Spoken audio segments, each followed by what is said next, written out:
Halo, assalamualaikum warahmatullahi wabarakatuh. Selamat bergabung kembali di channel saya, Ima Suseno. Jadi, dalam video pembelajaran kali ini, kita akan mempelajari tentang proliferasi atau perkembangbiakan pada virus. Oke, seperti yang sudah kita ketahui, bahwasanya virus itu peralihan dari benda mati ke makhluk hidup. Dia memiliki karakter atau sifat sebagai makhluk hidup jika dia sedang menginfeksi atau sedang berada di dalam tubuh atau sel makhluk hidup. Nah, kenapa sih virus ini menginfeksi atau memasuki sel tubuh makhluk hidup? Tujuan yang paling utama adalah agar virus tersebut bisa berkembang biak atau berproliferasi. Karena ketika tidak di dalam sel makhluk hidup, virus akan berubah menjadi kristal. Salah satu sifat dia sebagai benda mati. Sehingga mau tidak mau ketika dia ingin memperbanyak dirinya, ingin berkembang biak, maka dia harus masuk ke dalam sel inang, ke dalam sel host, sel yang akan dia infeksi. Oke ya, jadi yuk kita pelajari. Jangan lupa sebelumnya untuk di-subscribe, like, share, and comment. Aktifkan loncengnya biar tidak ketinggalan video-video saya yang selanjutnya.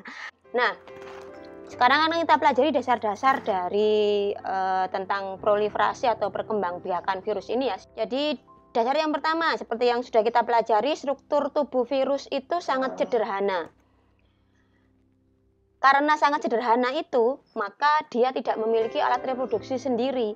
Karena memang tubuhnya hanya ada kapsid, bungkus, kemudian ada kalau nggak DNA saja ya RNA saja. Jadi nggak ada struktur lain untuk berkembang biak. Karena tidak memiliki alat reproduksi, alat berkembang biakan sendiri, maka virus tersebut membutuhkan sel inang atau disebut juga sebagai host. Lantas selanjutnya ketika virus sudah mendapatkan sel inang untuk dia tempeli, untuk dia infeksi, kemudian di dalam tubuh sel inang itu virus akan memperbanyak dirinya. Memperbanyak atau mereplikasi DNA serta RNA atau dan juga proteinnya. Jadi asam nukleat bisa berupa DNA atau RNA saja ya. Selain asam nukleat yang direplikasi atau diperbanyak, juga protein penyusun tubuhnya, penyusun kapsidnya itu diperbanyak di dalam tubuhnya sel inang, di dalam sel inang. Itu prinsip dasarnya ya. Oke. Nah, sekarang macam proliferasi virus. Ada dua macam, yakni mengikuti daur litik dan daur lisogenik. Tidak semua virus memiliki dua daur ini, tetapi secara umum iya. Nah, pada daur litik, apa bedanya dengan daur lisogenik gitu. Jadi daur litik ini virus akan menghancurkan sel induk atau sel inang setelah berhasil melakukan reproduksi. Jadi itu kayak prinsipnya datang gitu ya. Serang, menang. Akhirnya akan dihasilkan virus-virus baru yang jumlahnya sangat banyak yang kembali akan menyerang sel-sel yang masih sehat. Itu daur litik. Datang, hancurkan, menang. Sedangkan kalau yang daur lisogenik, itu virus tidak menghancurkan sel bakteri atau sel inang yang dia tempeli. Jadi datang tidak langsung dihancurkan sel inangnya, tetapi ditunggu dulu waktu yang tepat, karena bisa saja pada saat virus ini menginfeksi sel inang, ternyata kondisi tubuh sel inang ini sedang sangat bagus imunnya. Karena dia merasa dia akan kalah, maka si virus ini lantas kemudian diam dulu di dalam sel inang. Jadi dia kayak menyamar gitu, bergabung dengan DNA-nya sel inang. Kalau sel inang melakukan apapun, ya dia akan ikut. Sel inangnya membelah diri, otomatis dia juga ikut membelah diri. Nanti ketika ya kondisi sel inang itu sedang turun imunnya, dengan kata lain kondisi yang ada itu menguntungkan bagi virus, maka virus akan melanjutkan perjalanannya untuk apa? Menghancurkan sel inang. Jadi daur lisogenik ini adalah penghancuran yang tertunda. Nah, sekarang kita bahas daur litik. Daur litik kita contohnya adalah pada bakteriofag. Ingat kemarin di pertemuan sebelumnya ya, bakteriofag yakni virus yang memakan bakteri atau disebut juga dengan virus T karena bentuknya mirip seperti huruf T. Nah, daur litik itu ada 5 tahap. Tahap yang pertama adalah tahap adsorpsi atau tahap perlekatan. ad ya, bukan ab. Jadi karena selain adsorpsi ada absorpsi. Beda, ini pakai B, yang ini pakai D. Kalau adsorpsi itu penambahan atau pelekatan, kalau absorpsi itu penyerapan ya. Absorpsi itu penyerapan. Sedangkan kalau adsorpsi itu pelekatan. Untuk daur-litik adalah adsorpsi using huruf D ya, pakai huruf D. Tahap kedua adalah tahap penetrasi atau tahap injeksi, penyuntikan. Tahap ketiga, tahap eklivase atau ada yang menyebut sebagai tahap replikasi dan sintesis, ada yang menyebut tahap replikasi saja, ada yang menyebut tahap sintesis saja. Tahap keempat adalah tahap perakitan. Dan yang terakhir, tahap kelima adalah tahap lisis atau litik. Nah, untuk memudahkan mengingat-ingat, kalian bisa menggabungkan awal-awal hurufnya ya dengan AP, EPL dengan APPL. Ini singkatan dari 5 tahapan pada daur litik. Nah, selanjutnya kita bahas satu persatu ya. Tahap yang pertama adalah tahap adsorpsi atau tahap perlekatan dulu. Jadi pada tahap perlekatan ini, bagian ujung ekornya virus yang merupakan reseptor seperti yang sudah kita pelajari sebelumnya, fungsi dari ekor virus adalah sebagai reseptor ya, pendeteksi di lokasi mana sih virus nanti menempel pada dinding sel bakteri atau sel inangnya. Ketika sudah menempel, virus segera mengeluarkan enzim bernama lisozim untuk melubangi dinding sel inang tersebut. Ini dasar ekornya, jadi di dalamnya sini ada asam nukleat. Ya, ada asam nukleat. Nah, serabut ekornya ini ya, dia berfungsi sebagai reseptor, sebagai pencari lokasi di mana sih dia nanti akan melekat. Apakah nanti melekatnya di sini atau melekatnya di bagian ini, sini, sini atau sini. Jadi ada bagian khusus tempat yang dikenali oleh reseptornya virus untuk melekat di permukaannya sel inang. Contohnya adalah kalau pada COVID-19 ya. Pada COVID-19 itu reseptor khususnya bernama AC2, yang mana ini ada di sistem pernapasan. Sehingga kenapa COVID-19 ini menyerang sistem pernapasan, karena memang tempat spesifik untuk virus COVID-19 ini melekat adalah ada di permukaannya sel-sel pernapasan. Permukaan spesifik itu disebut sebagai AC2 atau ACE2. Nah, ketika sudah, tempatku nanti melekat di sini, ya sudah, maka kemudian virus T ini akan melekat di bagian ini. Jadi ini reseptor khususnya ya. Oke, selanjutnya adalah tahap penetrasi atau tahap injeksi atau tahap penyuntikan. Ketika tadi bakteriofag sudah menentukan, saya akan melekat di sini. DNA-nya ini akan disuntikan melalui ekornya.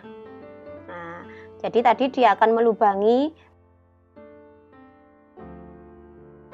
berlubang kan ketika sudah berlubang, maka DNA atau RNA-nya virus selanjutnya akan masuk ke dalam sel inang, ya, ke dalam sel inang.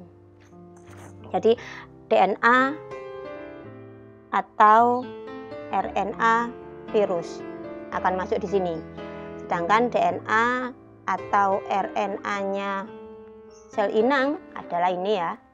Ya, DNA-nya sel inang. Sudah. Sehingga kalau dituliskan seperti ini, DNA atau RNA virus masuk ke dalam sel inang melalui dasarnya ekor.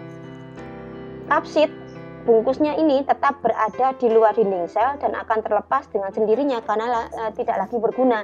Jadi setelah materi genetiknya, asam nukleatnya itu berhasil disuntikkan sesuai dengan nama tahap ya, tahap penetrasi, injeksi atau penyuntikan. Setelah berhasil disuntikkan ke dalam tubuh sel inang, maka kapsidnya tetap di luar. Jadi kapsid tidak ikut masuk ke dalam. Yang masuk ke dalam sekali lagi adalah hanya DNA atau RNA-nya virus saja. Nah, kapsidnya tetap di luar. Jadi kalau kita gambar, itu tinggal selongsongnya saja. DNA-nya sudah tidak ada. Ini kapsid kosong. Itu adalah tahap penetrasi atau tahap injeksi atau tahap penyuntikan. Apa yang diinjeksi atau disuntikan? Yakni asam nukleat dari virus. Diinjeksikan ke siapa? Ke sel inang. Oke, udah. Tahap selanjutnya adalah tahap eklifase atau tahap replikasi atau tahap sintesis.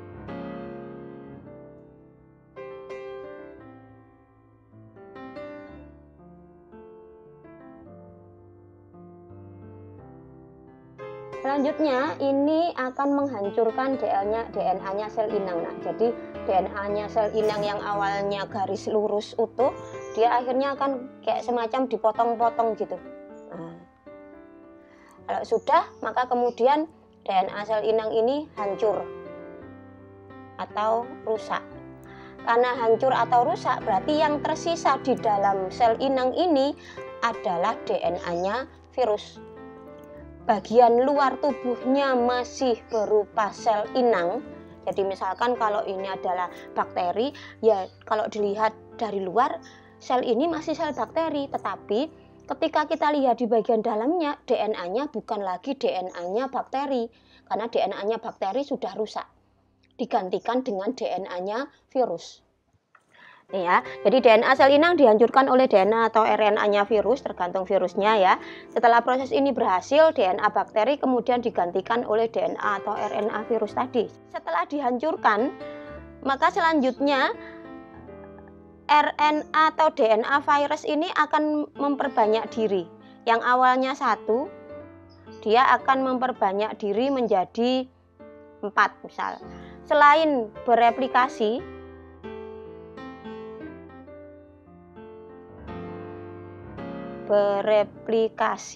atau memperbanyak diri. Selain bereplikasi ini, jadi replikasi ini untuk asam nukleatnya ya, bisa itu DNA atau RNA. Sedangkan sintesis ini pembuatan protein oleh virus untuk apa? Untuk membuat kapsid. Tapi masih dalam kondisi terpisah-pisah, jadi kayak mobil gitu atau sepeda motor gitu, masih ini berupa spare part-nya.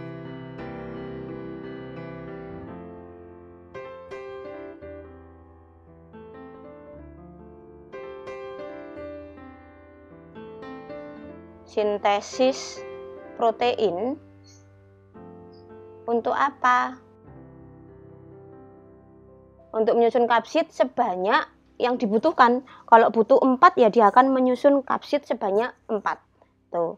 Itu adalah yang terjadi pada tahap ketiga dari daur litik ini, yakni tahap eklifase atau tahap replikasi atau tahap sintesis. Selanjutnya adalah tahap keempat, yakni tahap perakitan. Jadi di tahap perakitan ini tadi bagian-bagian tubuh kan masih terpisah ya, seperti kepala, ekor, dan serabut ekor. Dirakit menjadi virus yang utuh.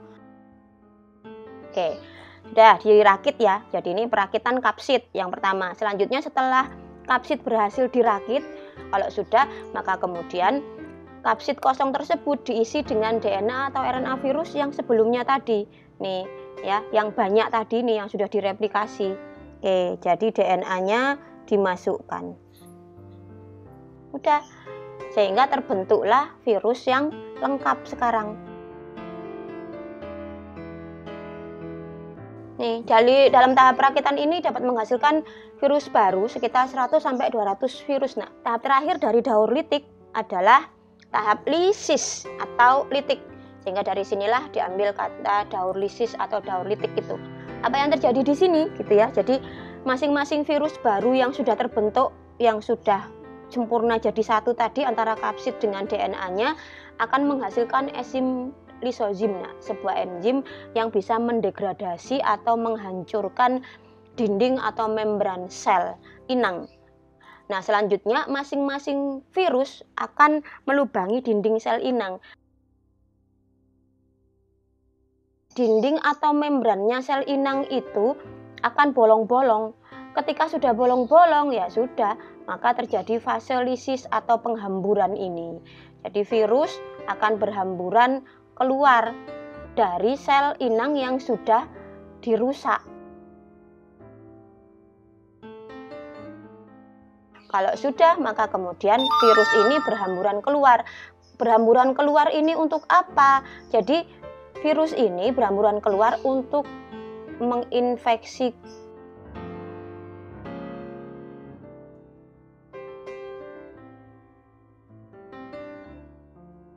Jadi ketika kita terkena flu misal, sebenarnya hanya satu sel di dalam hidung kita, di dalam saluran pernafasan kita yang terserang oleh virus influenza.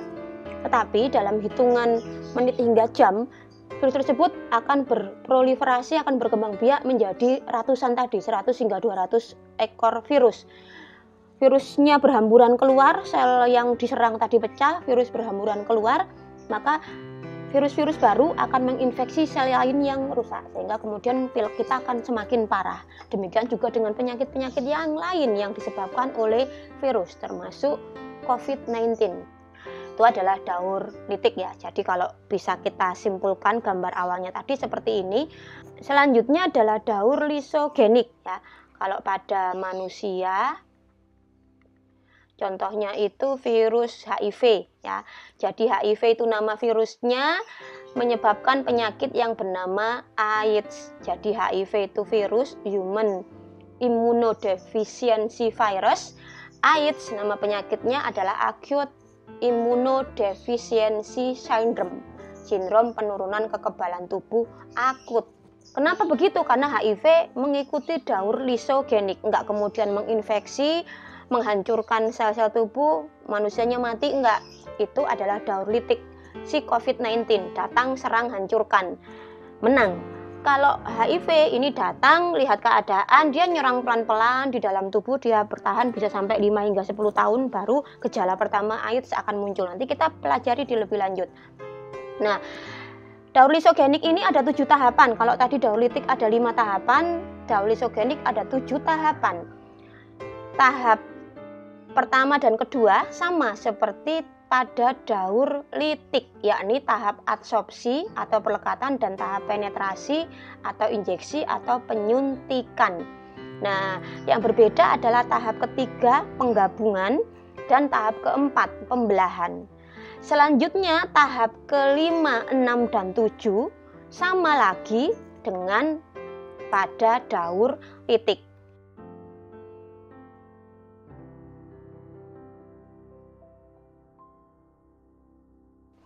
Kalau kita singkat ya, untuk memudahkan mengingat adalah AP3-EPL. Nah ya, tahap pertama dan kedua adalah sama seperti daur litik, tidak saya terangkan lagi. Nah, sekarang kita ke tahap penggabungan. Di tahap penggabungan ini itu ya, terjadi ketika sel inang kondisinya kuat. Jadi ketika sel inang ini, misalnya ini adalah sel bakteri ya, kondisinya kuat, maka seperti yang sudah saya jelaskan tadi, virus akan mikir-mikir, jadi kayak mapping area gitu. Nah, jadi dia kayak melihat keadaan, waduh, ini kayak aku terus nyerang, ini aku jelas kalah nih, karena imun si sel inang ini sedang bagus banget. Ya udah wes, aku nggak jadi nyerang sekarang, aku tak diem aja dulu deh. Jadi dia kayak semacam bersembunyi di dalam tubuhnya sel inang. Selanjutnya DNA virus akan bergabung dengan DNA-nya sel inang. Jadi kalau